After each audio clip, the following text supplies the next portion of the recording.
Добро вечер на сите. Значи, да се представам, јас сум Благој Ченајдовски, доаѓам од Велес. По образование сум магистар по земјоделски науки, меѓутоа она што ме спојува со Кумановци е во далечната 1989 година. Прв пат Кумановското дружение беше гостин во Велес, донесе изложба фактички кај нас и со екипата на Круме, на Джимре, на Благе, јас го учев занаето, значи за мене тогаш во Македонија најдобро беше здружението Кумановско, веројатно и сега сте едно покрај Скопското сте едно од најорганизирани во Македонија. Меѓутоа она што е битно е во текот на следниот период се надградував и сега дојдов да ви презентирам некои работи кои што ги имам осознаено, со кои што сакам фактички да ги исподелам знањата кои што ги поседувам. Значи, јас сум трета генерација пчелар, ова е еден од моите пчеларници, пчеларам во село Извор и во село Поменово во Велешко. Имам фарар 10-ка, од минатата година се префрлив на фарар 8-ца и одиме понатаму. Инаку на Балканот сум познат како предавач на неколку саеми, значи лани бев предавач во Бугарија, во Плевен на саемот, во Софија, во Ќустендил, бев во Романија, во Темишвар имаше саемен таму, на повеќе места на Балканот, меѓутоа ова е интересно.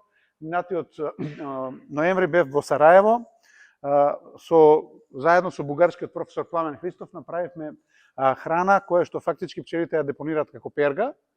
Меѓутоа во таа храна нема соја, нема сахароза, нема полен и пчелите ја депонираат како перга, што е револуција. Година одиме чекор понатаму да видиме што ќе направиме и се надевам дека на Пивондија ќе го презентираме тој труд за следната година 25-та, меѓутоа о том потом. Значи ова е Сараево, каде што имав научен труд заедно со колегата од Бугарија. Инаку познат сум на Балканот по моите сублиматори. Ова е горната слика, 22 година добив награда за иновации, 24 година имав 5 иновации таму во Србија, каде што фактички ми дадоа награда за Пергорез. Тоа е апарат што се сече за перга, за жал го немам тука да го покажам. Да го видите. Ова е саемот во Гудовац, еден од најголемите саеми на Балканот. Мината година имав таму предавање, кај што темата беше протеинско годување на пчелите. Имаше некои 500 луѓе, јас сам македонче таму и фактички оваа година пак ме викна, меѓутоа бев во Топуско, затоа што тоа е друг саем во околината на Загреб. Ова се моите иновации. Значи, чекај само поентеров да видам. Ево. Ова е машината што имам измислено, тоа е фактички елиофилизатор. Со цел да направам храна за пчелите ми требаше еден липид, кој се вика 24 метил холестерол, тој го има во јајцата. За да го извадам тој, инвестирав мои 5000 евра да го направам ова машинче, значи суши на минус 40 во вакуум, прави мед во прав, прави лиофилизиран матичен млеч, трутово млеко и така натаму. И добив награда во Полска за 2000 евра за направата.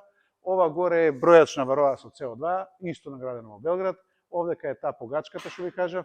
Ова е најновиот сублиматор кој што е работи на 12 волти дигитален комплет направен. Ова е варогелот, фактички станува збор мравија киселина направена во форма на гел. Значи неколку години ги третирам пчелите со тоа, ќе имате прилика после да видите. Ова е сублиматор што може да видите овдека, другиот сублиматор, третиот сублиматор и така натаму. Сега, почнуваме на темата. Она што не тишти нас, и јас ви кажав дека сум трета генерација пчелар. Дедо ми Дуко, Бог да го прости, човекот имаше второ оделение школо, просечен човек, ништо повеќе, цел живот работеше како ракеташ на ракетна единица за противградна крдобина одбрана. Секој се бајле, ало, ѓуриште, наврди таму таа лансерот, спои на акумулатор, тоа му беше школото. Меѓутоа вадеше по 50 кг мед. Јас зборувам 4 јазици, то течно ги зборувам. Имам огромна литература дома. Не успевам да го постигнам тој негов резултат, а причините ќе ги кажам са еден по еден.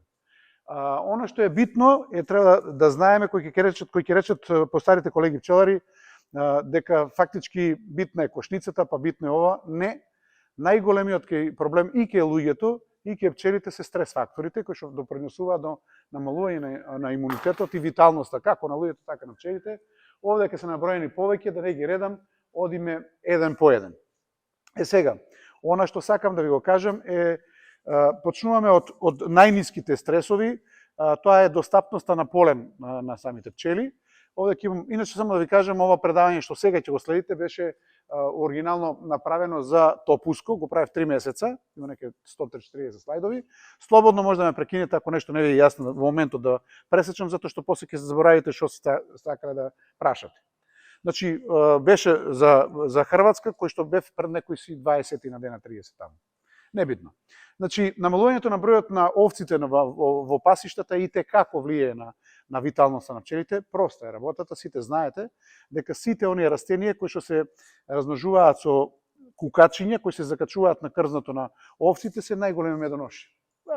До паламиди, до макарешки трневи, значи се што ќе се закачи за овцата е исклучително медоносно како со нектар, така со полен. Меѓутоа, она што е интересно е бројот на овците. Например, во Македонија 90-тите години, значи бивша СФРЈ, имаше 2,2 милиони овци, сега има 600.000 грла, а последните информации кажуваат дека државата не плаќа повеќе од 300.000 овци, значи си има намалено за 7 пати. Овците правеа мелиорација на пасиштата, значи да нема шикара, имаш ѓубрење и еден куп медоносна флора која што фактички е благодат за самите пчели. Нема овци, нема флора, еден од протеините намален. Сега, памтете ми го моабето кој ќе дадам после, има многу интересни истражувања за микроелементите, кои што се многу битни за пчелите, едно од нив е железото, меѓутоа о том потом кој ќе дадеме после до него. Климатските промени се страшни.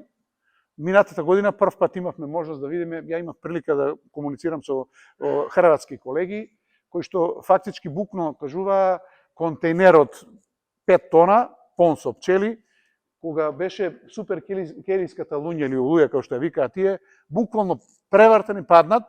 Значи тоа што го гледавме на филмови порано на Флорида, сега го има кај нас, а тоа се екстреми кои што и пчелите, и флората, и дендрфлората фактички не може да ги издржат и е тотално друго околина која што не окружува.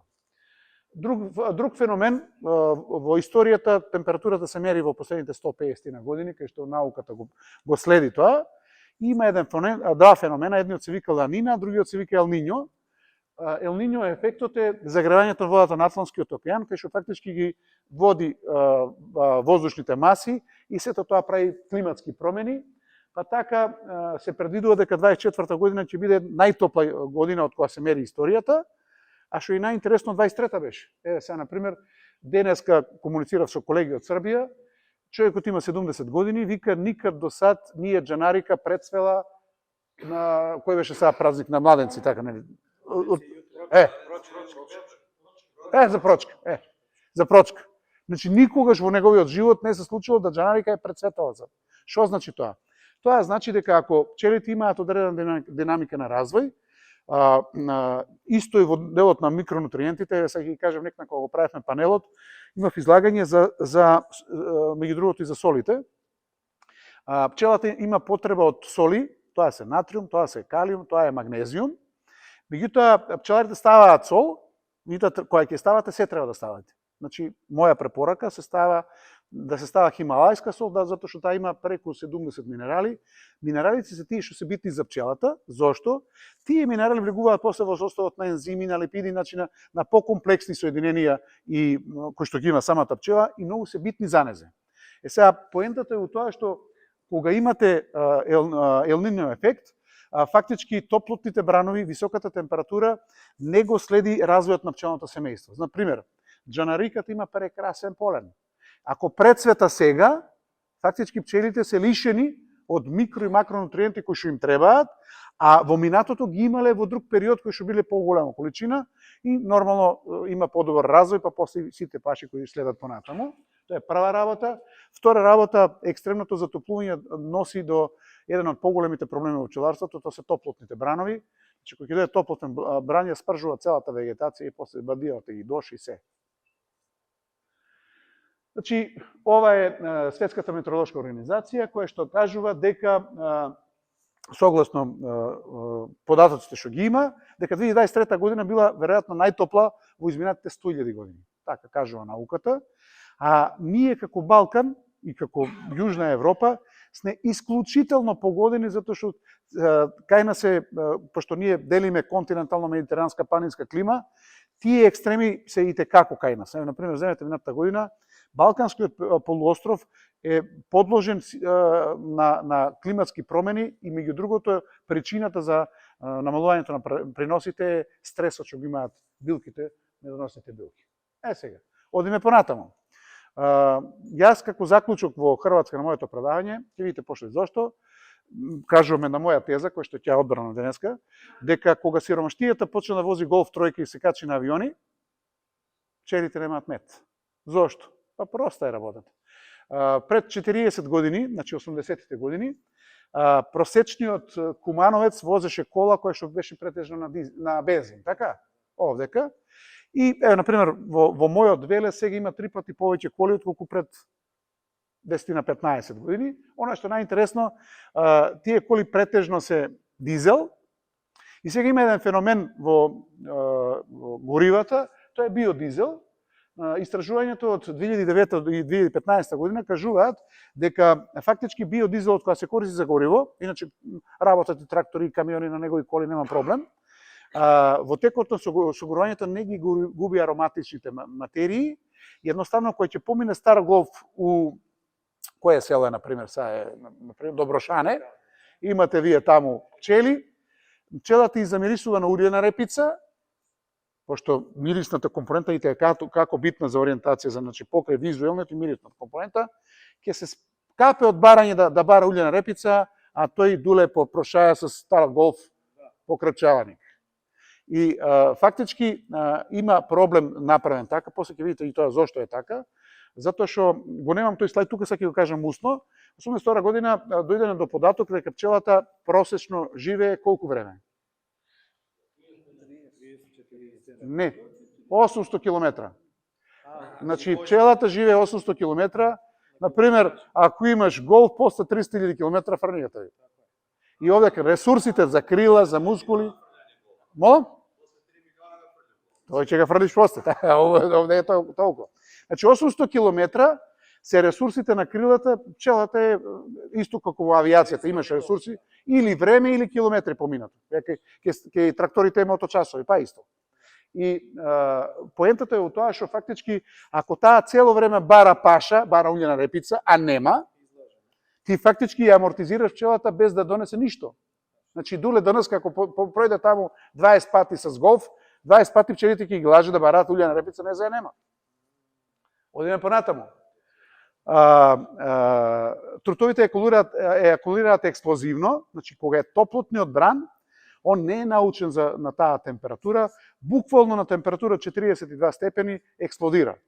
Значи, топлинскиот бран е многу штетен за трутовите, исто така се влие на квалитетот на спермата и на оплодувањето, и после, например, кога ќе испадне матицата, колку повеќе трутови има, толку е поголема веројатноста дека ќе се спари со најквалитетниот, тој што е највитален, меѓутоа топлотните бранови го намалуваат таа можност и ресурс да се оплоди со најдобриот. Од друга страна, топлинскиот стрес влие и кај самата матица. Не знам дали знаете, која е професионална болеска и таксистите. Што мислите ви? Неплодност. Значи, човекот цело време од варено јајце пиле не бива. И исто и кај пчелите, значи, тоа е вистината, човекот цел ден се вари на 40 степена у колата и со тек на време фактички тоа влие на виталноста на сперматозоидите и проблем е неплодност. Исто и кај матиците.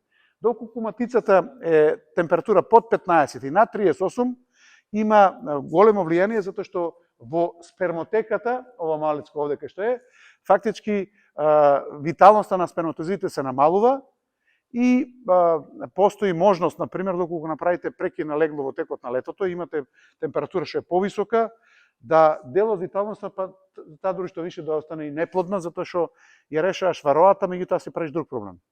Значи, тоа е кај нас многу зафркната работа. Одиме понатаму.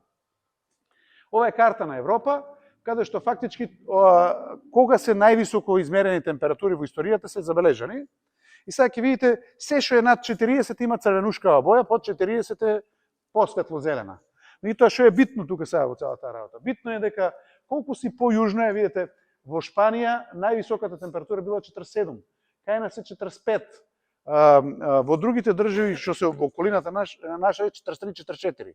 Ако се вратиме на претходниот слајд, кај што кога гледаме дека над 38 има проблематицата, значи термичкиот стрес е многу битен за пчелите, затоа што де факто тие не се научени на екстремно високи температури, кои што во минатото ги немало. А сега заради Ел Ниньо ефектот фактички ги има секоја година се почесто и почесто. Сега тука има две табели, кои што едната табела е ова жолтата овдека и ова белата, кои што фактички едната и другата ги кажуваат приносите на мед, чисто да видите колку има влијание температурата со преносите на мед. Па ќе каже, Бугарија има просечен принос 17 кг, Романија 19, Грчка 9, Малта 10, Кипар 11, Словенија 19, Чешка 14. Се што е под Алпите има по 20 кг просек. Над Алпите, тука е највеќе просечен принос на мед годишно по една кошница, има Финска. И сега ќе видите дека, например, во Финска температурата е 37, гледате да фактички има корелација. Германија има 34 принос, Британија 34, Шведска 40, Литванија 30, значи медот отиде од Балканот, од кај дедо ми дуко, кај Ханс горе. Како резултат на климатските промени кои што се случуваат во последните 40 години. Ова е истата таа табела, да видите фактички овие се тропските температури кои што се над 20 степени, значи што е битно. Овдека се бројот на комбинирани денови кога ноќната температура била над 20, а дневната била до 35. И сега ако ќе видите дека проекцијата до 90-та година, тоа е овде, и 21 наум, гледате дека фактички буквално Европа гори нагоре. Топлото оди нагоре као бран. Не е битно да одиме земја по земја, меѓутоа трендот е оди нагоре. Како оди топлото нагоре, така медот се сели на север. Друга работа, друг проблем е зголемувањето на CO2 во атмосферата, се намалува квалитетот на поленот. Сите знаете, веројатно имате некои растенија, кои ќе фрлиш азот, пшеница или што имате тука, мумуруска, не е битно што, ќе излета. Значи, зголемувањето на CO2 го зголемува производството на шеќери, затоа што најзастапениот шеќер во растенијата се вика целулоза. Целулозата е шеќер по хемиски состав, а целулозата е дрво. И сега ти кој ќе ставиш CO2, растенијето повеќе дише, произведува повеќе целулоза, ама помалку протеини. А протеините ние си ги викаме полен. Ова растение го има во Босна и во Хрватска, се вика златошипка. И американците, тоест канаѓаните, 2016 година имаат направено истражување, кај што земале златошипка полен од 1847 година, што ги имаат во хербариумите, и земале сега.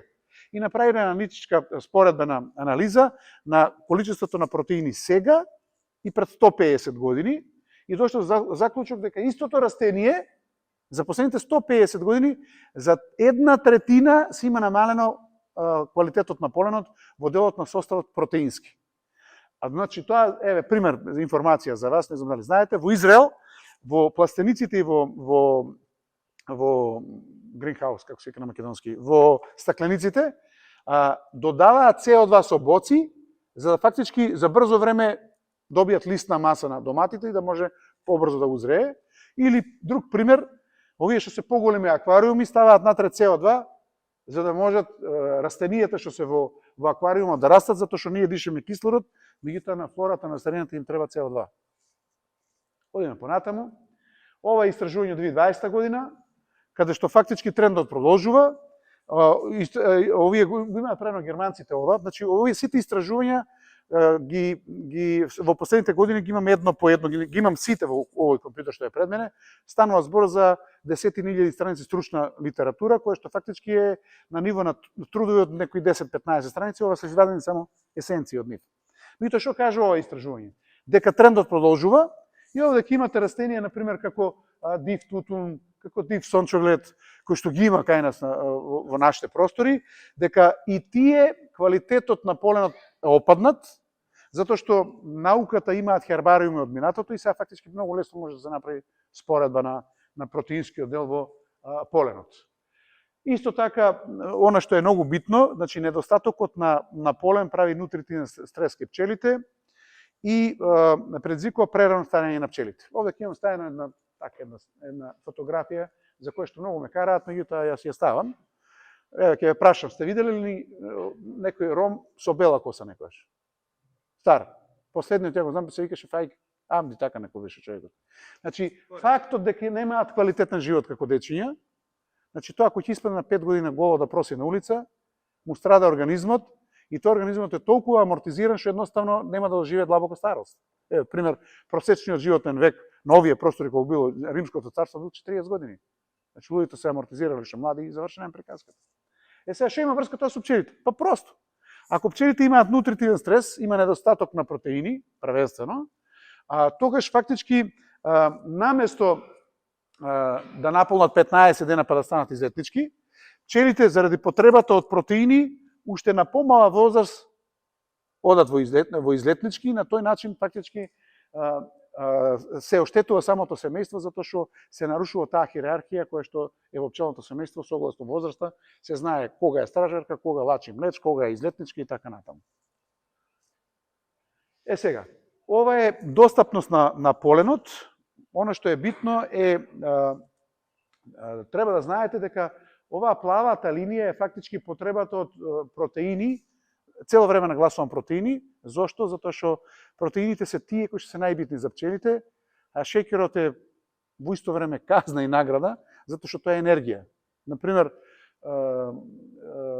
имам на моите предавања, на тие што се за протеинско гладување, во логорите на Аушвиц и за принудна работа, луѓето ги изгладнувале со помош на јаглени хидрати. Значи добивале само некоја си супа од репка и за 6, например, сега моментов ја имам 95 кила, ја имам во мене некоја си 40 кила резервни протеини и масти и можам, например, само со јаглени хидрати за 7-8 месеци да работам некаде и организмот ќе ги троши фактички протеините кои што се складирани во телото, небитно дали е како мускулна маса, дали е масно ткиво и така натаму. Сега што е битно? Битно е да научите дека прехранбениот стрес се јавува во оној момент кога кај пчелите нема полен првенствено, затоа што нектарот, а ние сме научени до сега да ставиме, кој ќе кажеш дека ги нахрани пчелите, многу малку мислат на протеините, туку сите мислат на јаглените хидрати. И ова е најкритичниот период, тоа е фактички овдека на ова некаде јули-август, меѓутоа може да биде порано, кога пчелата има потреба многу од протеини за да направи мрсно ткиво во абдоменот, за да може тоа мрсно ткиво после да биде извор на матиче млечко што ќе ги хранат генерациите после декемвриското легло. И доколку не може да направите залихи на виталогенин, тогаш имате проблем. Сега доаѓам до она прееска што ви го кажав. Минатата година, кога ја правевме храната за конгресот во Сараево, јас дојдов до едно многу интересно истражување во делот на значењето на железото за пчелите. 21 година има истражувач во Америка, се вика Чен, човекот го открил тоа, фактички увидел дека цераната и железото се поврзани. Како? Па просто. Доколку нозема царана нема пристап до железо кој што пчелите го зимаат од храната, затоа е тоа многу битно преска кој што ви кажав.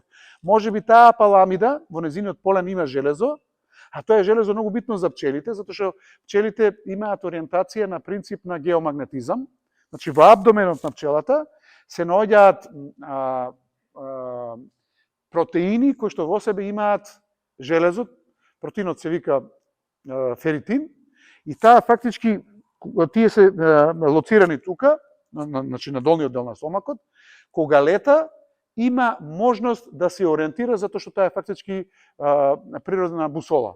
Значи на тој начин се ориентира. Сега, доколку железото го нема во цветовите, а цераната и го земе, автоматски таа ја губи способноста за ориентација и не може да се врати.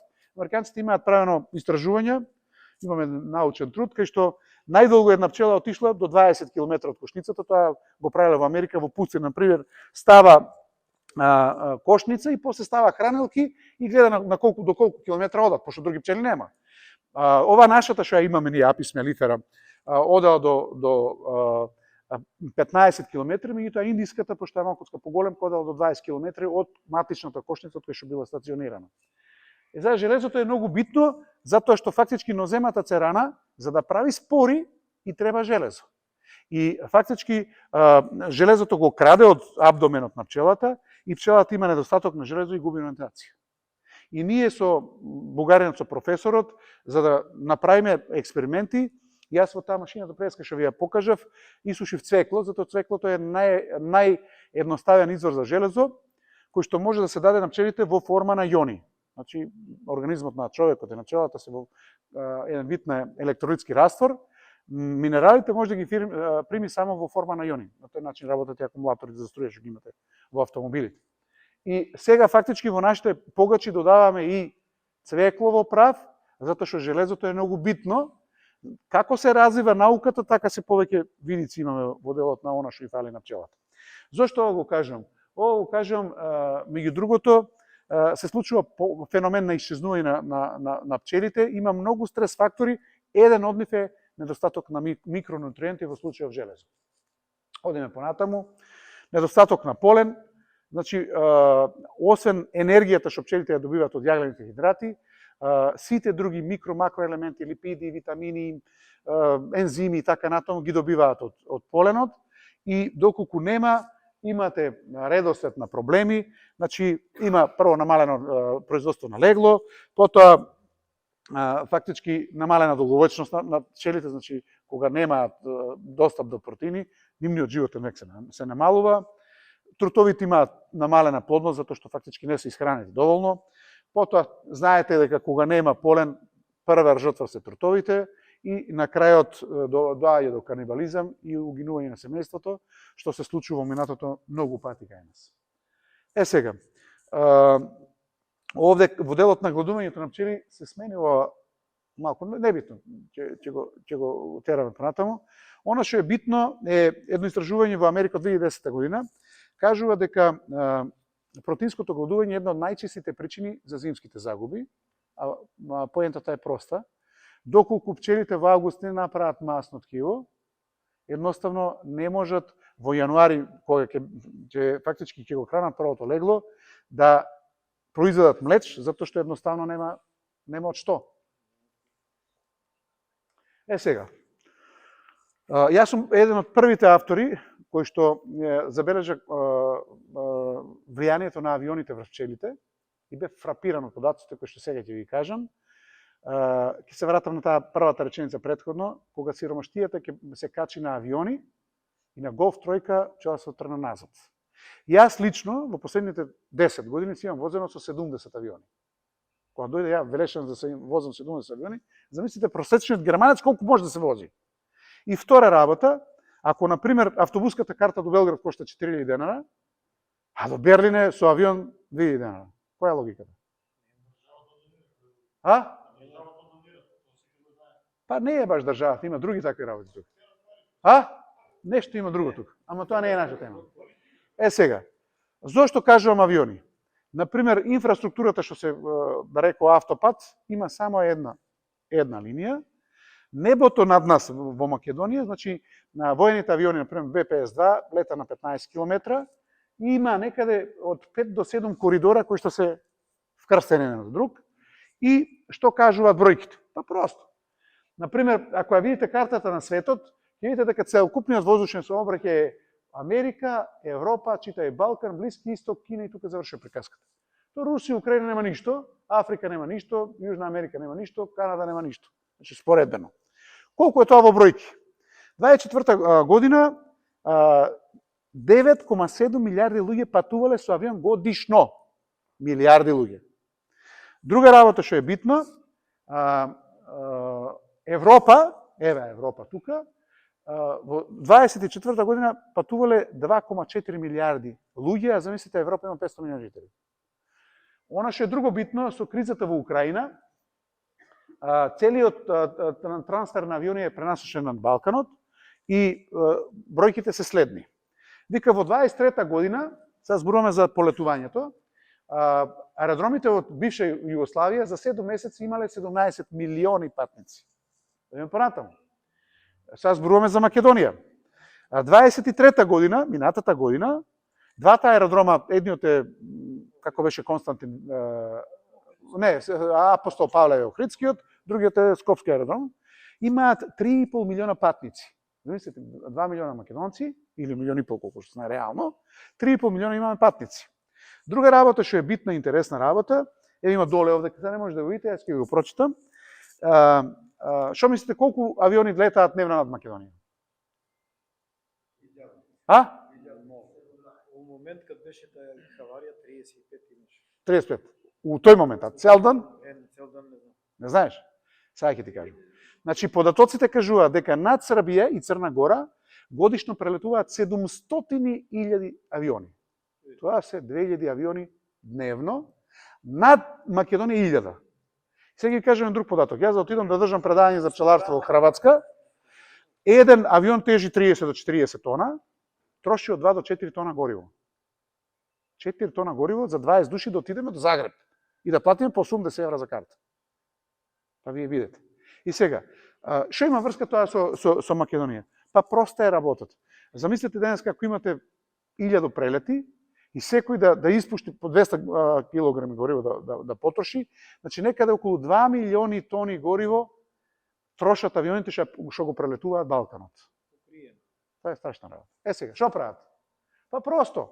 Авионот кога лета, троши керозин, внатре има такви материи, ќе ви се сврти паметот што се прават тие материи. Ова сето тоа го врзувам за да дојдам до ова е стрес на пчелите, каде што фактички, пазете, во 2018 година патничкиот сообраќај, видовте каде е, испуштил 1 милиарда тони CO2. Меѓутоа CO2 е нешто што не е многу опасно за пчелите, нели тоа прави растенијата даваат повеќе целулоза. Друг проблем се фактички гасовите кои што се на база на амонјак, а најголемиот проблем е озонот.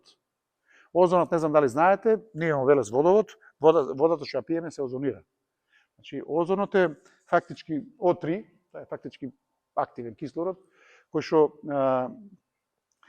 прави таква штета што е ненадоместлива, меѓутоа да се разбереме. Не можеме да го вратиме напредокот, тоа ќе се развие уште понатаму. Наше е како да се прилагодиме. И понатаму ќе ви кажам, јас сум оптимист дека има начин како да се надмине тоа, меѓутоа треба да бидеме свесни дека едно од работите што е проблем, тоа е аерозагадувањето, кај што имате азотни оксиди, па имате озон, па имате чад, CO2, 300 чуда имате внатре. Што прави загадувањето на воздухот? Ова е истражување од НАСА од 2010 година и кажува вака. Пчелата се ориентира со мирис. Рековме, Дуле кад киде тамо за Романовце, например, ако помине со стар голф, челе по njega, тражи уљено репицу, тако ли? Нема. Ке помине авионот одгоре еден тие 1000, фактички испушта гасови, кои што фактички на пчелите им го озонот тоа го прави, им го пореметуваат осетот за мирис и фактички истата пчела губи фактички ориентација за мирис. Например, како да ви кажам, ловџиите кои идат на лов. Пошто во природата нема мириси, ако е ветерот од зад грб ти дува, нема шанси да утепаш нешто. Значи, толку имаат истенчен мирис, кај што фактички ќе го сети ловџијата на 200 метра. Исто и пчелите. Нивниот мирис е истенчен, меѓутоа аерозагадувањето ги спречува и сега имаш проблем со вид, проблем со мирис и може да има некое растение некаде, меѓутоа не може да го детектира, а тоа значи недостаток на полен и прехранбен стрес. Одиме понатаму. Друг проблем. Загадувањето, фактички кога имате загадување, во воздухот има се и се што. Не знам дали сте виделе некаде така во некоја просторија кој ќе видите зрак светла, прашината стои во воздух, лебди. Сега, во таа прашина има се. Има тешки метали, има фини честички, има се. И пчелата кога оди на цветот, таа фактички го собира поленот како? Ама со што го собира? Не. Те кажи, Дуле ти, кажали? Електрицитет. Значи пчелата е фактички, не знам дали нашко сте учеле, едно стаклена прачка, па или пластична, па книвчиња. Истиот принцип. Значи, земјата негативна, пчелата е позитивна, кој ќе дојде до цветот, фактички се лепат на незе и она после тие ножичките и секолчетки ги формира со плунка во топчиња. Ама не ги избира, се лепат на незе. Сега, ова е труд од 2021 година, италијаните го имаат правено на реката По. Значи, се што кажам, се е наука. Ништо не ми измислям јас. Каде што фактички покрај прашината привлекуваат и тешки метали, и микропластики, и други работи, ќе го внесе во поленот и после имаш проблем. Еве, што имате, што има авиацијата? Има, па вика, CO2, па има азотни оксиди, па има сулфати, па има микрочестици, O3 е озон и сите други работи, кои што фактички и како тие емисијата на тие аеросоли влијаат на опрашувачите, кај што и пчелата. Овде дека имате прекрасна фотографија, кај што има и други работи, например, испуштувањето на гасовите допринесува да УВ зраците кои што поминуваат низ атмосферата, значи загрејање на атмосферата затоа што тие служат како физичка бариера, да не ве давам за таа работа, има на друга мака. Веспа велутина. Веспа велутина е страшен кој што е дојден до Венеција,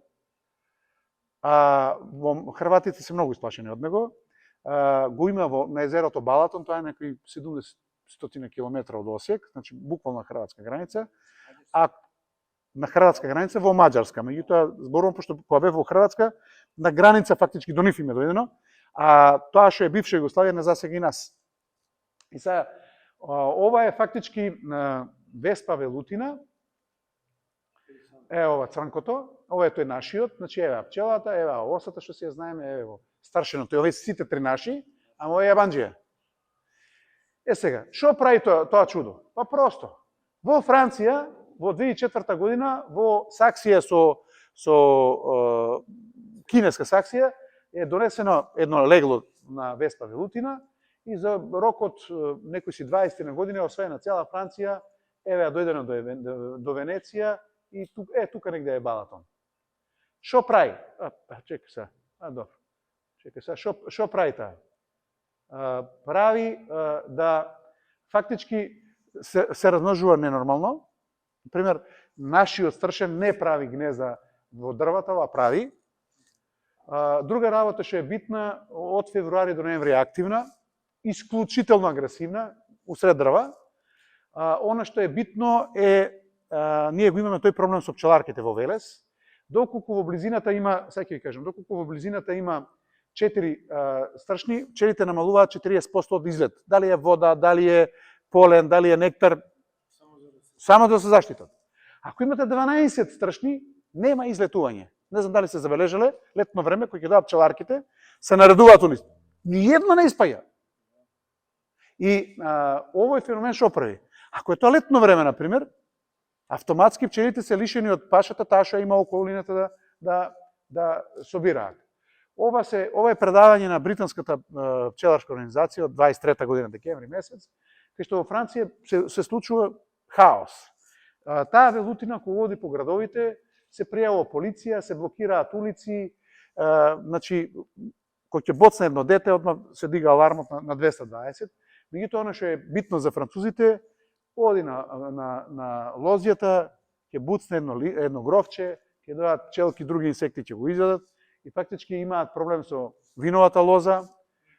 Втора работа, тезгите што се на отворено им ги јадат овошките и вие не знаат што да направат, тоа се методи, значи ова е од 23 година, најново нешто што има. Па пчеларите се борат со пушка, овие се топови за вако речи го пимбал ги викаат тие што играат. Со боја, тие ставаат натре хемикали за да ги уништат. Потоа има вако речи го со струја, овие кои што се помесарите, па ова е електрична палка за исто за стршни. Пчелите ги ставаат во пластеници кои што се со мрежа. Се борат со дронови кои што прскаат со спреј, еве ги се качуваат, значи со пламено фрлачи. Сето ова е реалност во Франција. Значи пчеларите не знаат глава да кринат од незе. Другата работа што е интересна, огромни колонии се јавуваат. Едно пчелно семејство јаде во една сезона 11 кила пчели. Сега пресметете колку излетници се тоа. Она што е битно е пчелите немаат одбрана за истото и од 2004 година дојдено во Европа, исто дојдено во Кореја, за Кореја ќе кажам корејците што направиле, и што е разликата меѓу нашиот и Веспа велутина? Па просто, например, нашиот се гнезди на од 300 до 400 метри надморска височина, тоа значи се ше ниско имаш проблем. И тоа овие одат до 1200 метри надморска височина. Веспа велутина. Овие се фактички нашите се стрсларници се например у племна, у стара куќа, во дрва се пик. Друга работа што е проблем, нашите се активни од мај до септември, овие се од февруари до ноември. Значи најкритичниот кога е период за пчелите ги има, да. Иначе е помало од нашиот, прави 300 проблеми и треба да се навикнуваме што ќе прави овде кај едно видео да видите што прави, значи ги убива чисто од кејф, масакар прави. Ова е на кој начин се заштитиле, меѓутоа пред да отидам, сега имам други два слайда кои што преска ги вметнав, меѓутоа околу загадувањето. Друго нешто што прави загадувањето е микропластиката. Македонија кај да видиш цек да има ѓубре најлони колку сакаш. Меѓутоа тоа се најлоните што ние може да ги видиме, кои што се над 10 сантима големи. Кесиња закачени под дрва сегде. Тие истите под влијание на атмосферски влијанија, значи УВ фактор, сонце, се тие работи се ситнат. И од нив се добива микропластика, таа микропластика е и текако опасна за пчелите, и истата микропластика може да влезе во цветовите, доколку е фактички 100 нанометри голема, се вика нанопластика. Таа нанопластика прави многу голем проблем ке пчелите, ја внесуваат заедно со полено во пергата. Ова е истражување од 23 година, каде што буквално на пчелката овие се буквално како шилци. Значи за панелот го правев истражувањето ова од мината нева. Ова е буквално забодено микропластика во крилцето, ова е на ногата, значи станува збор за цела палета на пластика од полиетилен терил, тоа е ова е тоа што го пиеме, до ПВЦ поливинил хлорид, до полиуретани, полистирен вие стирополот.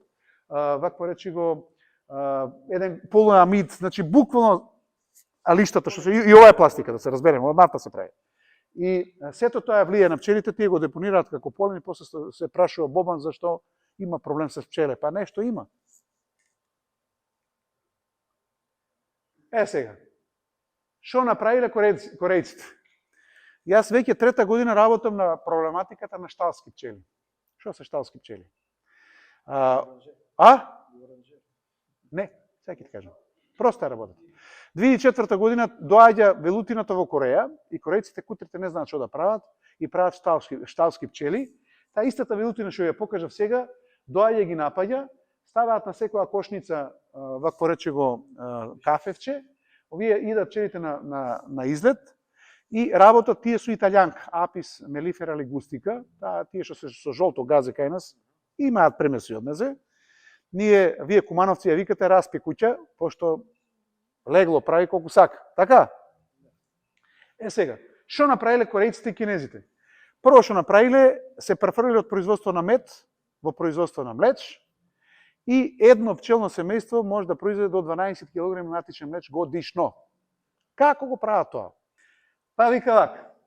Секој пчелно, ова е од 23 година, секој пчелно семејство има капка по капка црево, кој што има внатре поилка, кој што има ниво, кој на казанчето што е за испуштање.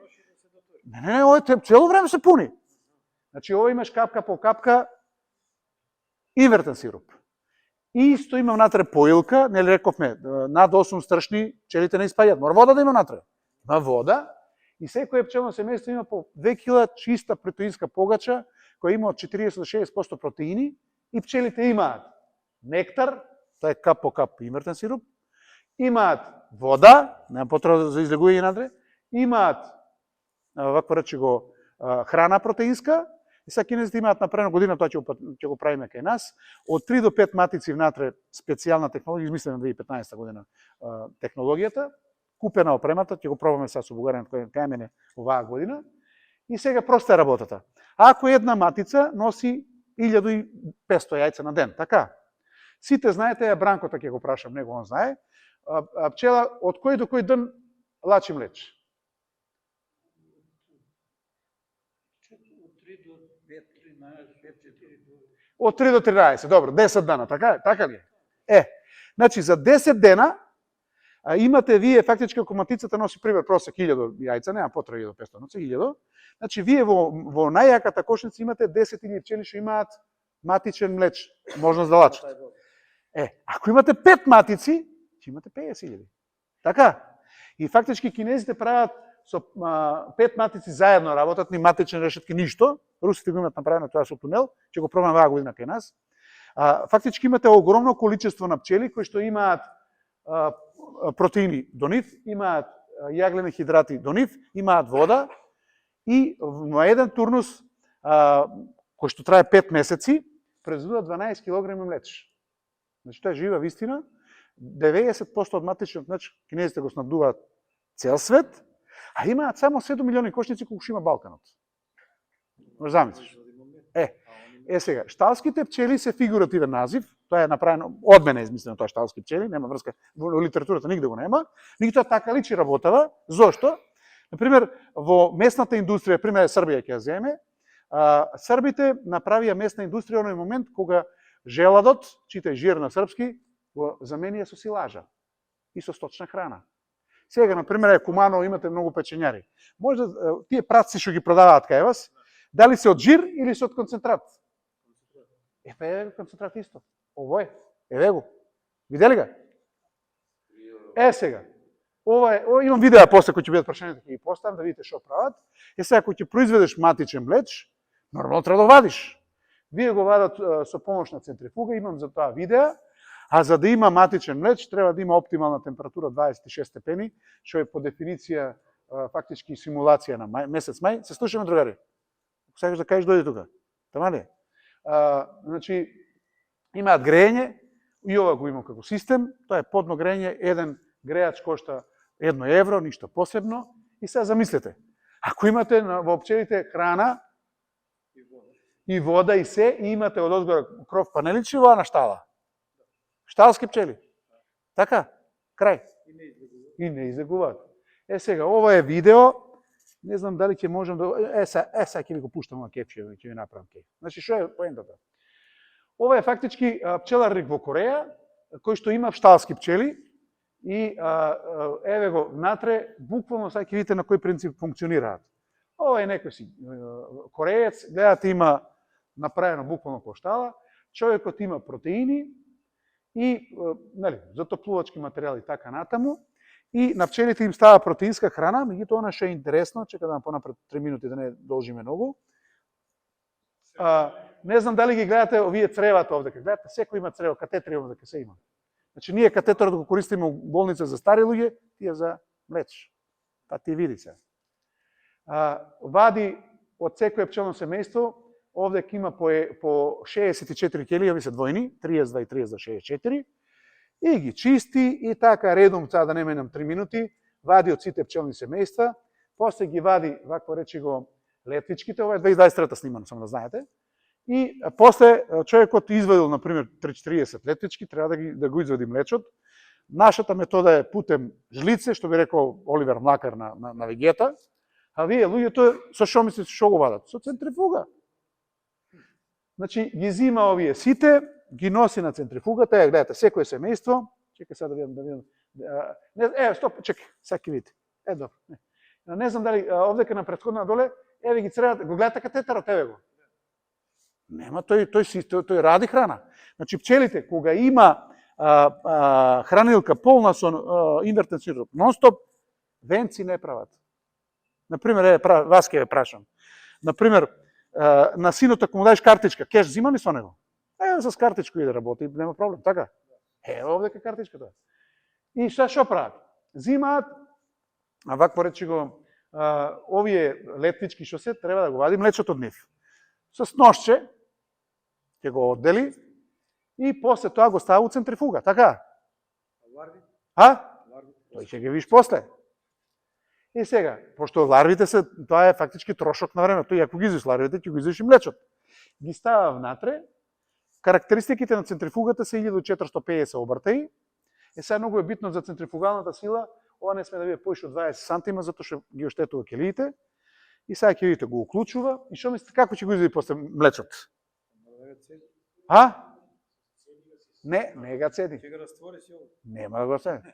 А? С јогурт ќе го Па раствори. нешто ќе го стави. Дуле, ти што ќе кажеш? А? Зашто да ga суши бре, то вода? Па има ларве, не ги извади. А? Не ги извади ларве. Што мислиш ти како ќе ги извади ларва, е се? Па мора да го прво разреди. И после Да го процеди. кои се најубави жени, знаеш ли? Тие што имаат прости црти на лицето. Сега ќе видиш што му направи. Па имам натре, вакво речи го, мрежичка, бе, другарче. А на центрифугата ги. Сега ќе видиш. Ја доека врти филмот, ви поставам наградни прашања, а наградата ја давате вие. Еве ги ларвички сега. А? Видели ги? А ти се мачиш, што ќе прави? Вака ќе прави, ќе цеди. А што мисли сега, млеч како ќе го извади сега? Па он веќе искочи. Ами искочија наполе, ама не има 200 грама. Не додоле нема да отиде. Другото руке стави. А не, Како ќе ги извади? а? Со шпаклу. А ќе го собира како крем. Така. Знаеш колко е просто? Значи, Ама не го вади едно по едно, него се па шпака. нема тук. Еве го, так. Просто ли е? Е сега, значи, тајната е во протеините. Имаш, пази, имаат италијанка што имаме и ние. Протеините ги имаме сега и кај нас. Пчелите се истите. Газата е, тој е кинес. А де? Еве ги, 10 грама, 20 грама. Видели га? А? Еве го, оп, стотка. По 2 евра грам, 20 грама, знаеш како? Кај нас имаше мајстор за телевизори по правење. Го викаа 500 марки и ваком прави. 5, 10, 15, 20, 30, капак ќе ги извади 100 евра. И ја го е исто. Одиме понатаму. Напред од нас. Чекај сега. Е сега. Како почна приказната за шталските пчели? Па просто. Се слушаме, другари. Ако сакате прашање некој. Интересно не е предавање. Без наградни Е прашања. сега, вака. Овој господин се вика Пламе Христоп, мој драг пријател. Со него фактички човекот има доктор по пчеларство, работи во Институтот за сточарство во Софија. Има одино неколку пати на совршување во Рибное во Москва, меѓутоа ќе бидам сега малку фалбаџија. Вика, благодат што со тебе, од кога се дружам, вика, многу повеќе научив со тебе, отколку кога бев у Русија и на другите места. Прикасната е, јас имам многу научни трудови и секоја вечер по 3 сата само разглобуваме, преведуваме бугарски, македонски, англиски, вака работава. Меѓутоа пријателството почна оној момент кога јас го викнав да држи предавање у Скопска матица и почнав да преведувам од бугарски на македонски и на српски, да едноставно му помогнам во таа работа и се здруживме со човекот. Меѓутоа маката испитот беше 22 година, кога во Централна Македонија 15 јули, 15 септември имаше капка, имаше страшен проблем со протеинско гладување на пчелите како мината година што беше. И ја му се обаждав на Балгрина, значи му се јавам на Пламенчо, викам што да правиме, а вика ја сум на ваше место ќе ставам млеко. И ние тогаш во хранилките ставивме 20% млеко, кој што ја заменува водата со инвертен сироп. И тие пчелари што ме следат мене, ја имам неколку пријатели кои што фактички тоа што го работам, го испитувам кај нив, имаа смртност 5%, а останатите во Градско, Кавадарци, Неготино беше збришано. Се? Затоа што проста е приказката. Ако имате вие 3 месеца недостаток на полен, една пчела живее 30 дена, значи таа кој ќе умре, Нема кој да даде. ај, добро утро, имаш проблем. И тоа беше масакар. Арно, ама, од кога го направивме тоа, ја фактички видовме дека млекото е голем проблем, затоа што преживеа пчелите, меѓутоа може да се удават во него, може сточар да ви стави антибиотици внатре, па после некои пчели не го зимаат, па ќе ви ги закашка. Значи, куп проблеми, мора да биде од фармер, мора да биде најмалце 2 сата свежо, затоа што ако има повеќе бактерии и соматски клетки има проблем, разбираш? И се запнавме со бугаринот да го направиме ова. Ова беше мината година промовирано во Сараево. Ова е погача направена од мене и од него на база на леблебија. Зошто леблебија? Па просто. Во леблебијата има хексан, не знам дали знаете, кога се вади маслото од маслено-дајните култури, се меша, прво се пресува со преса, после се меша со бензин. Ја имав тоа можност на пракса да го учам во маслодайна во Велес, бензинот се вика хексан, кој е токсичен и за луѓето и за пчелите. И сојата има некои 30% маснотии. Процесинг индустријата кога го вади, остануваат резидуи на бензин и тој е многу отровен. И затоа сојата дава променливи резултати, не знаете каква соја сте земале, плюс може да биде ГМО, а сланото кочите леблебијата е легуминоза, кој ќе ги видиш се слични во плодовите, е наше, знам што сум ставил, и после ставивме уште 20 други компоненти и го направивме ова, што е револуција во пчеларството. Зошто? Затоа што, ќе ви кажам, ако Ван Глунг, тој што е кинезот, например, се вика Благојче сега, ако имам истата погача, така, имам истите пчели, него сте има кај нас, вода и сироп имам, уште ова, ако го знам, имам шталски пчели. Така ли? Просто, понатаму. Сега, тоа беше, ова е од предавањето во Хрватска, напред во Гудовац, за леблебијата за славното, колку она е пополезна. Иначе, на овие простори во Европа, јас сум првиот што направил таква храна, а приказката е проста. Нашето си е наше секојаш. Наше е тоа. Сега, шталско пчеларење, овде ќе имате една крава, се вика Буша, таа е дива Буша, таа дава 3 литра млеко дневно и ќе трчаш, нели, кој ќе речат кај нас, бега ко пусто говедо. Ево пустото говедо. Светскиот рекорд, една крава за еден ден, колку дава литри млеко? Веруваш ли ова? Ова е во Индија. Во Индија кравата е свето животно. Гинисиот рекорд за еден ден е 127 литра млеко дневно. Што мислите, оваа храна, ова јаде слама, мумуруз или нешто друго? Само тие концентрати. Добро утро. Се ухрана. Значи, да бидете успешни пчелари, ви требаат 3 пресудни фактори. Број 1 матица, тоа е останало. Број 1 нема двојка, па 1, здрави пчели, нема вароа. И трето, храна, паправо.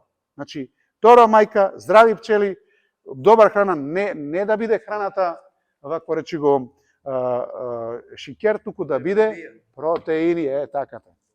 Сега, ова е 23-та година, пишува горе са кој е дато, не е битно. Ова е кај мојот колега Тони Дуков. Му дадов погача да проба, иначе со бугаренот направивме интересен експеримент, ставивме зелена боја внатре, за да видиме како ќе се понаша. Не знам дали некој видел од вас зелен полен. Нема каде мене. Каде мене има, тој ќе го ставиш боја. Разбираш? За да видиш после да правиш разлика, така? Не без зелен полен нема. Сега, направивме погачи такви и му праќам на Тони и сега Тони шо прави? Ја става погачата во август месец кога има преке на леглото и пише вака: аз мисля, че тази питка, какво ти мислиш? За фрка не знае дека со бугаринот работиме. Значи, поентата е како резултат на погачата имате легло. Значи, се случуваше матица што е прекината, ставаш храна. Значи, она мисли дека има унос на поле. Не би, само темница живее.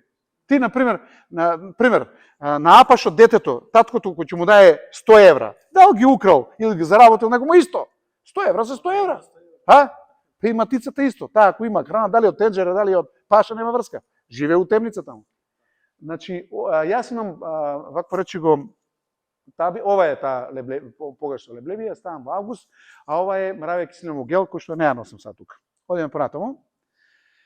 Сега, за да биде појасно, да ви кажем дека грешите една работа, за една пчела да се направи потребно една келија со вода, една келија со мед, една келија со полен. Или една келија со капка по капка вода, една келија со капка по капка инвертен сируп и погача направена од протеини. Добивате пчелка. Ако имате пантиш што вика шекер и воду, добивате мртва пчела. Умреа ми пчеле, па умреа ти немаш протеини. Не знам худебована, може да е нешто друго. Тој он ќе ги каже, не, ја не. Зошто? Затоа што фактички телото на пчелата 70% се протеини. Само Исус направил од 3 рибки да нахрани 4 луѓе. Се друго е математика. Така? Значи, во текот на летно време, Бранко кажа нешто, дека фактички пчелата живее колку? 30 дена, така? Ајде 40 да ќе ставиме. Ако сушате 90 дена, што правиме? Нема полен. Значи, вие треба на секоја недела да имате либрисе од 1,5 килограм, од 500 до 1 килограм полен неделно. Ако го немате, крај на програмата. Не може, ова секоја генерација на пчели, значи кој ќе тиш 42 ден, освен матицата, сите се нови пчели, не те познаваат. Тие другите умреле. Значи, пчелите се такво животно кој што ако одиш на секој 50 дена, имаш нова стока. Таа се родила, умрела, дошла нови. Сега, арно, ама ако нема полен, не може се направи смена на генерациите и имаш смртност од 90%. Сега, кои се теренските знаци да видиш дали уред работат? Па просто, ако видиш труд, треба да знаете дека за да се направи еден труд ви треба 2,7 кг полен. Тој кумановци викаат има се, може се. Така? А? Нема се глуми се. Која е свадба? Јадење има ли? А? Ако го е пост, има ли јадење? Па исто и тука. Значи, ако пчелното семејство има 2,7 кг да направи трутово легло, има се, може се супер, нема потребаше да гледаш надале. Чи има трутовско легло, ситуација е бомбона. Друга работа, ако видиш во келиите да лска вака како охридски бисери седев, тоа е богатство, така?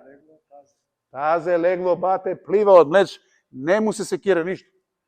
Ако видиш, вако рече го легло, па видиш околу него нектар, па видиш перга, бомбона, мераци, така ли е? Сега, арно ама, ако, например, сега ќе го земам, ти беше Душан, така, Дуле. Прв пат го гледам животот, ама небитно, интересно ме име. Ако Дуле ставија шикер, така, ама нема протеини, пчелите направиле венец и он вика, слушай, има 10 сантима венци, супер ми. Ама од венца до легло нема ништо, а тука треба да има што? Полен. И што ќе се деси? За Митров дан пчеле нема полен. Па нема полен, а има само шекер. А има венци кога нема. Па венци има, ама внатре има што јаглени хидрати. Ништо толку. Значи, ако видиш ова, тоа е опасна работа. Друга работа, ако видиш, например, легло, една е третинен ларва, доле имаш јајце, па имаш мешано шарано легло, тоа значи на српском некој е бил ноќас поеден. Значи, кога има протеинско гладување, па ги јадат, ама не ги изеле, сите некоја преживеала, овие матицата, муш не ги газот натрете, ново јајце, овие ќе трнат и сега фактички шареното легло во делот на возраст, затоа што знаеме како носи матицата, се знае, упрстани, так, се пегла. Суво легло, ако имате суво легло, фактички имате проблем, нема протеини, така? Ако е суво леглото, значи, ништо таа работа. Што прави Благојче? Благојче во август месец става протеинска погача, става мравејќи силен во гел, да решам две работи. Прво да се оттарасам од варовата, второ да направам залиха на протеини, кои што фактички сега ќе можат тие пчели да одедуваат легло, иако надвор нема ништо. Сега. Рецепт за протеинска богача по бугарски рецепт. Кој може да го сликате, што кажува Пламенчо. Пламенчо вика 1 килограм автолизирана бирена маја, така се вика на бугарски, или сув пивски квасец, 6 кг шекер во прав, го имате доле на бугарски оригинал, пудра захар, 2 кг мед или густ инвертен сируп, сето тоа ќе го замесите, во август месец не ставате, тоа што можете вие да си помогнете. А ако сакате повише да си помогнете, кои ќе бидат комерцијални погачи, ќе купите од мене. Така ли? Така. Меѓутоа, ова ви е сосем доволно да фактички, ако го направите ова во август месец, во јули месец, вие сте на конј. Зошто? Фактички ќе направите одлични пчели. Сега метеорологијата отиде на напред, кај што унапред 2 месец знаете на што сте. Оној момент кога трутовите ќе бидат избркани, треба да решите вароата и треба да ги решите протеините. Ако кажат, например, дека 24-та година се очекува пеколно лето, нема што да чекаш. Каква Грчка? Направи погача и у август да си направиш зимски пчели. Крај на програмата. Ајде. Не бе сега дека праша. Ајде. Значи вака сега. Овде како имаш на бугарски овде, голе имаш, ти. Имаш килограм суха автолизирана бира на маја. Зошто пивски квасец? Просто. Квасецот што е за леп, тој е жив. А пивскиот квасец е фактички после ферментацијата паднат на дото и тој е фактички инактивиран, мртов. Ти ако ставиш жив, може да имаш проблем. Има рецептури кои што се става кај што со високо количество шеќер може да се направи да има погача во зимниот период, ама летно време нема шанси. Летно време не дај Боже да ставиш квасец, 300 бели ќе направиш, ако не е инактивиран. Значи пивскиот се зима од проста причина што тој фактички нема шанси да се активира, пошто такво го вади пивската индустрија и се меша со шеќер во прав и со вако речи го со инвертер сироп да направиш погачка и да ја ставиш внатре. За колку пчелни семејства? Сега, за колку пчелни семејства? 8.000, 10.000 искача. Вака сега. Пчелите кои што се во август имаат, што ви рекле бугарите, запаси на протеини во нив.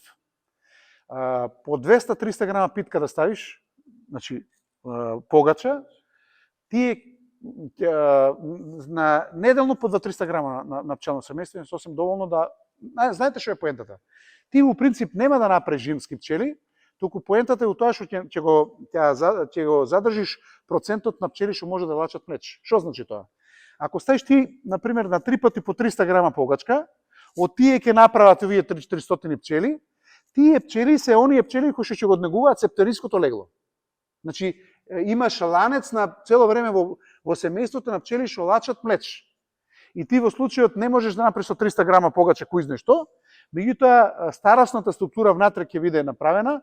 Пробајте да направите во июли месец кога немате пчели што лачат млеч ново семејство, ќе видите што ќе ви се деси. Значи, ако сакате да правите легло, мора да има кормачки што викаат бугарите, значи мора да има пчели што лачат млеч кои што може да ги отхранат. Ти со оваа погача правиш фактички да имаш континуитет на старосната структура во пчелното семејство, што ќе имаат можност кој ќе дое првиот полен во септември, да имаш веќе работници кои што ќе имаат капацитет, тој полен го претварат во нови протеини, читај матиче млеч. Се разбираме? Одиме понатаму, климатски промени и вароа. Сега. Значи, ова беше за прехранбениот стрес. Сега продолжуваме кон вароа. Видите што се случува таму. И климатските промени како влијаат на вароа. Ова е фотографија од Германија. Германците имаат еден институт за макети, ова не е жив карлеш. Ова е направено со на 50 сантима модел. Го имаат направено, служи за го даваат по факултетите, да учат студентите, да видите каква грдосија има. Меѓутоа, она што е битно за нас е дека процентот на варои што го има во пчелното семејство и бројот на пчели кои што се инвадирани, читај штетени, дава некои насоки дали тоа пчелно семејство ќе преживее или не. Што кажува науката? Науката вика вака. Во септември, ако имате 17% на вароа, тоа значи 17 крлежи на 100 пчели, тоа семејство нема презиме. Крај. Значи ти у септември ќе го гледаш, ама за Свети Никола ќе го немаш. Крај на програмата. Пчелите семејства кои имале 5% на вароа, значи на 100 пчели 5 пчели, ова од 2010 година Аустријец го има објавено како научен труд, имале загуба од 70%.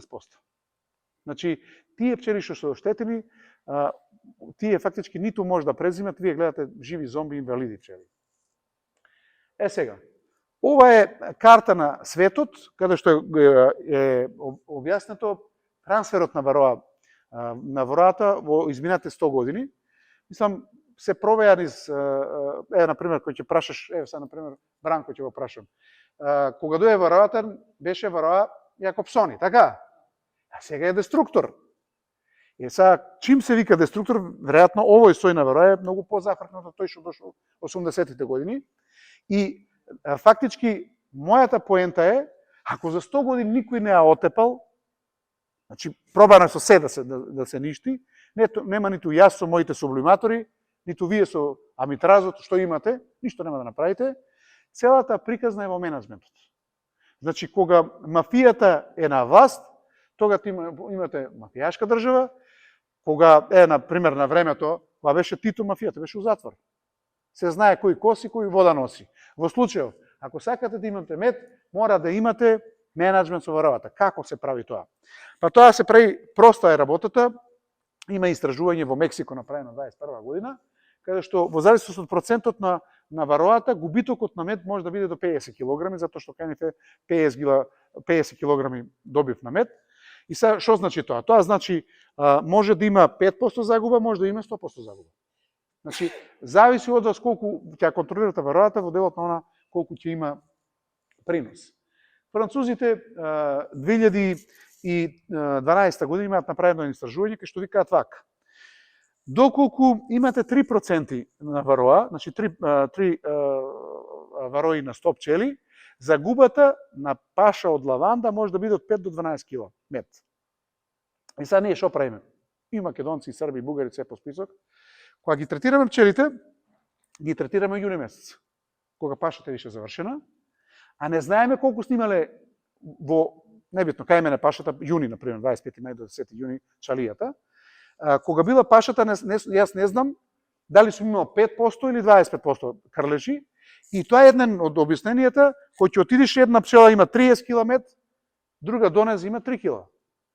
И таа има пчели, и таа има 10 рама пчели, и ва има 10 рама пчели, меѓутоа оваа другата, пчелите се инвадирани, значи се оштетени условно кажано, без разлика што кога е станал збор за чалијата, тука нема веќе дилема дали одат, буквално некторот им е надлава. Значи зависи од виталноста на пчелите колку имаат капацитет да го донесат и да го преработат. И едно од работите што треба да правиме во иднина, тоа е менеджмент со вароата, да ги броиме вароите за да знаеме колку има. Кажува науката дека ако сакате да бидете безбедни, треба да имате помалку од 2% вароа за време на паша и во текот на зимото. Значи 2% да биде максимум. Тоа ако го преведеме во бројки е на 50.000 пчели не смее да имаме повеќе од 1000 крлежи. Сега, тука има едни слайдови кај што фактички ова е видеоклип, не знам дали може да се пушти, не. Ова е фактички бројот на вируси поврзан со бројот на вароа. Значи, колку повеќе вароа има, толку повеќе вируси има. Еве, например, едно истражување, сега го неам тука. 2019 година има помор на пчели во Турција, во еден град се вика Текира, дека има отидам 20 пати таму.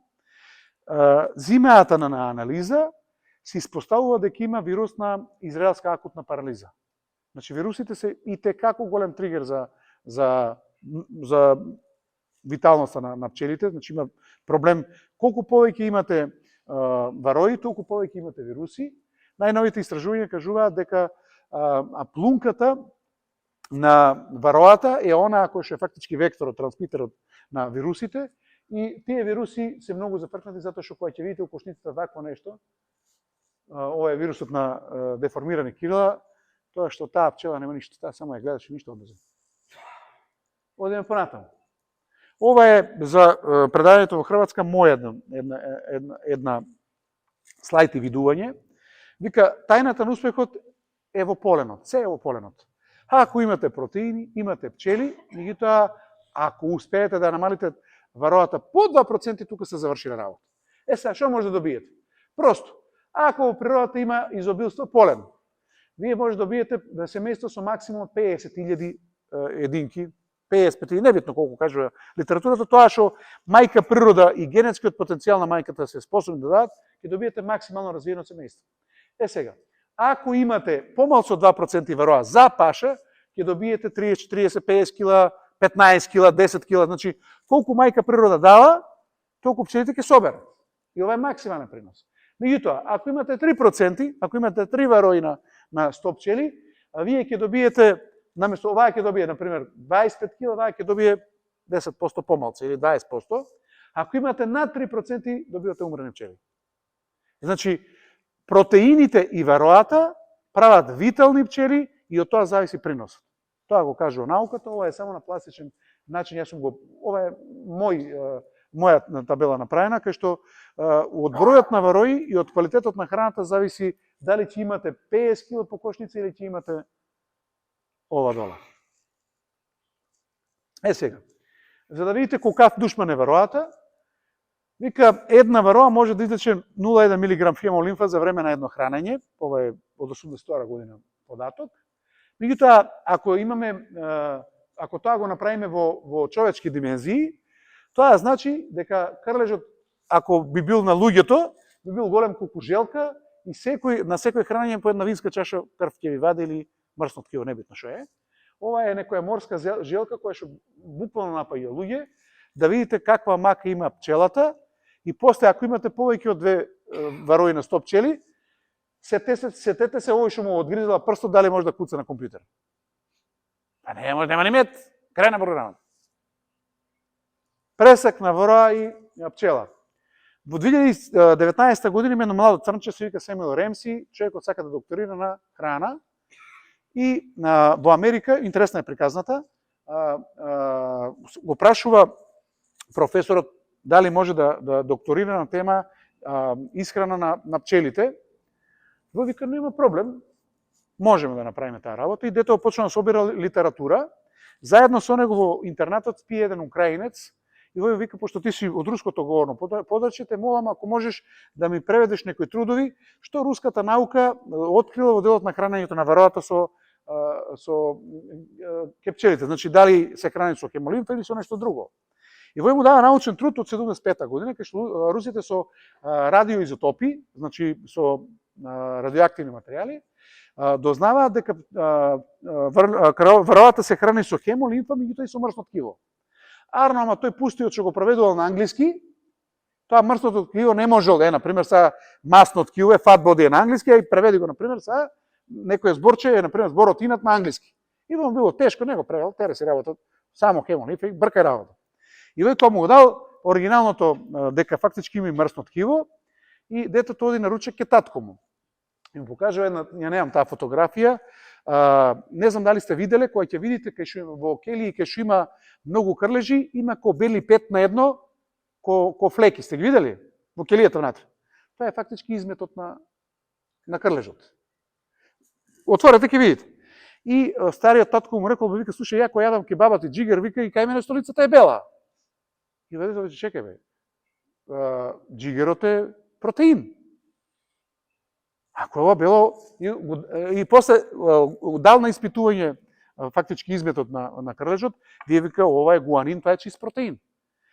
Кога споредил со рускиот труд од 75 година, русите знаеле, ме се чутеле, и фактички светската наука добива земјотрес 2019 година, кај што човекот вика дека пчелата вароата не се храни со хемолимфа, туку се храни со протеини. Ова е една од тие истражувања сликите, каде што фактички ова е протеинот на хитинската плочка на абдоменот на пчелата, а ова е значи составот на самиот крлеж. И ако видите дека фактички ова и ова се исти, а двете се фактички протеини, а протеините се добиваат од масното ткиво и тогаш настанува револуција, затоа што сега знаеме душманот што јаде, да видиме дали можеме да се бориме со него. Втора работа е начинот на кој што се храни. Ова се фактички што викаат бугарите предните крака или екстремитетите понашки, кај што он се укотвува и фактички го боцка тука. Зошто тоа ви го кажувам? Кога бев предавач во Софија, председателот на бугарските пчелари ми вика вака. Вика, Благојче, вика, аз сам вароа. Ми кажем, бугарски човекот, вика, секретарката вика мајка, нели матица, а всичките се вика тртаи. Как вика, мене ще ме убиеш, а вие тие да преживеат? Вика, ако ми даеш одговор, вика, ще ти купам 2 сублиматора. Човекот така ми вика. И ја доека да почнам да објаснувам, Пламенчо вика, ја ќе ти кажам. Вика, прва работа. Вика, и вас си го поставам прашање. Што мислите колку пчелата може да живее без воздух? Да. Еве, например, ја ако земам воздух сега, 30 секунди до 50, поише не. Кај Бобан, Бобан што ќе кажеш? Човекот без кислород, мозокот не може да живее повеќе од 3 минути. Да? Можете вие да седнете 50 секунди, али вие нема да бидете жив ако во мозокот не ви доаѓа кислород с 3 минути. Пчелата не знам. Пчелата, затоа што фактички таа лета на гликоген, тоа е високо енергетско гориво, и за да лета буквално и треба незе и кислород, и гориво, и во самото тело има резерва на кислород, затоа што може да се случи, например, не знам дали сте виделе, пчела, например, ако падне под вода, може до 15 минути да држи без кислород, без воздух. Мајка природа и го дава, да со тие резерви фактички се, например, паѓа, вакво речи го, дожд, ја мала капката, паѓа у реката и ова некое време треба да преживее внатре, за да испадне догоре.